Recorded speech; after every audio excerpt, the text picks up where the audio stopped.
Ty in Washington. Hi, Ty. Yeah. What's your question, dear? I was wondering if Vandersloot's convicted, how long will, if you guys know how long he'll get in What jail? about it, John Lieberman? That's a good question.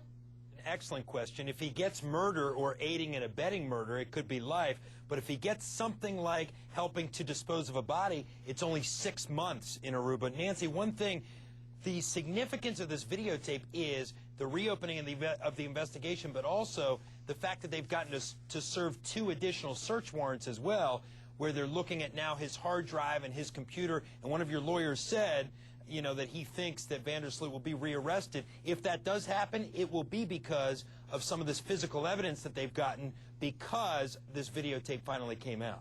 Back to Catherine Skipp, Newsweek reporter.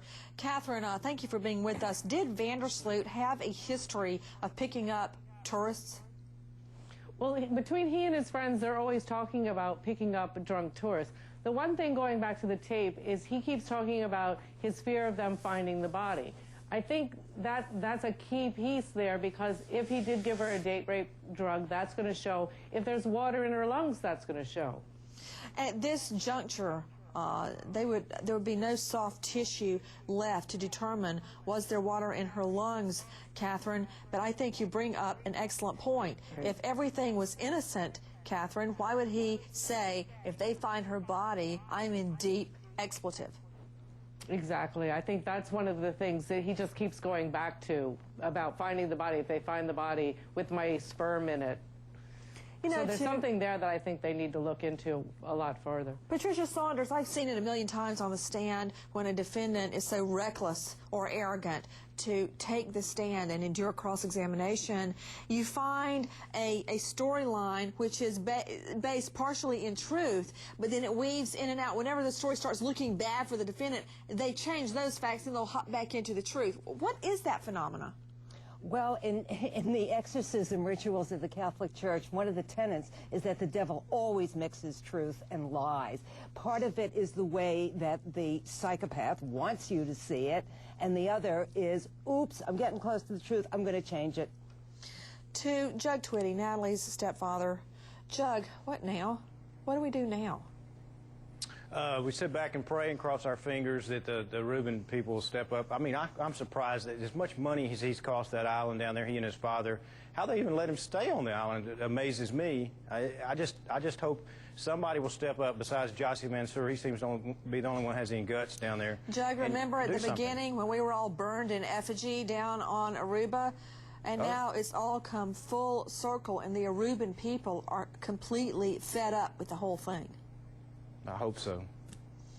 I pray along with you, Jug. Jug Twitty joining us tonight, Natalie's stepfather, answering all of your questions. When we come back, an Ohio police officer breaks down on the stand, claiming the death of his 26-year-old girlfriend, 9 months pregnant, was all a big accident. Remember the name? Bobby Cutts? And tonight, APB, All Points Bulletin for special moms and dads. If you know a parent who's an inspiration to others, get your camcorder. Go to CNN.com/Nancy Grace and click on iReport. Enter that person, that parent, in the Extraordinary Parent Contest. And tonight, new shots of the twins. Here they are, Lucy and John David. Here they are on wheels, making a break from the baby room. Getaway driver, baby nurse, Lanny. I apprehended all 3, and they are back in the clink tonight. These are the pictures I put on the website tonight. I hope you like them.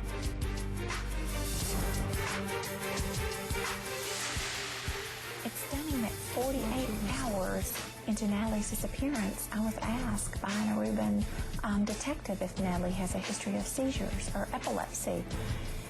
And when I'm hearing Ron say that it looked like Natalie was having a seizure, and then he even, what makes me sick, and I want to come through the screen and kill him, when he imitates her as she's suffering.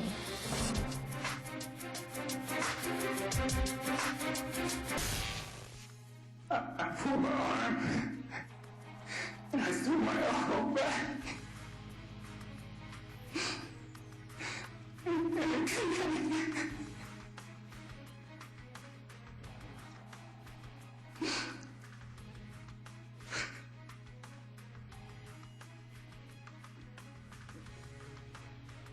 And where did that elbow land? In her throat area. In her throat area? Yeah. She hit the ground. How hard does he fall?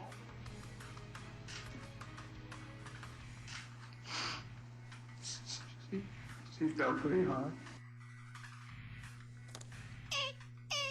Remember the name Bobby Cutts Jr.? Well, there he is, finally, in a court of law, boo-hooing in court about his accident he had with his 26-year-old girlfriend, Jessie Davis, a beautiful young girl, 9 months pregnant with his baby. Remember, the baby was set to be named Chloe? There she is, Jessie Davis. Remember the little toddler son she had, also a child of Bobby Cutts Jr., told police, "Mommy broke the table, Mommy's in the rug." Well, finally, it's gone to trial. Defense, it was all a big accident. Out to Phil Trexler, reporter with the Akron Beacon Journal. What happened in court today, Phil? Well, good evening, Nancy. I hate to start us off with the cliche, but it certainly was explosive testimony today in the Bobby Cutts murder trial. It's not often that a defendant takes the witness stand, and that's exactly what Bobby did. He went up there and he tried to explain himself. He tried to explain what we were all wondering about, exactly what took place inside Jessie's bedroom the morning of June the 14th. Bobby got up there and very tearful, emotional testimony. You on a first-name basis with him? I am not, no. Everybody's on a first-name basis in this case, though the coroner even referred to Miss Davis as Jessie throughout her testimony, so everyone down here is on a first-name basis. So what was his defense? How did she die? He said that there was a confrontation inside of her house, that he went to leave, she stopped him, and he threw an elbow trying to get her away from him, and that elbow inadvertently hit her in the throat and essentially killed her. To Dr. Bruce Levy, medical examiner, forensic pathologist, sounds like a bunch of BS to me. You hit somebody in the throat and they die? It just doesn't happen that way. You're not going to get a sudden death. What's going to happen, if you hit hard enough, you could actually crush the airway. And if you crush the airway, what you're going to end up with is a period of time until the person essentially suffocates to death, because they can't breathe anymore. But again, we're looking at a case that is very difficult for a medical examiner when you get remains that are so deteriorated that you can't come to a firm conclusion as to the cause of death. I've dealt with those cases. They're very hard to deal with. To John Lieberman with America's Most Wanted. John, he said it was all an accident. If it were an accident, did her body ended up being hidden in a remote, obscure, wooded area? Was that an accident, too? Well, her dead body just fell out of the car behind a tree?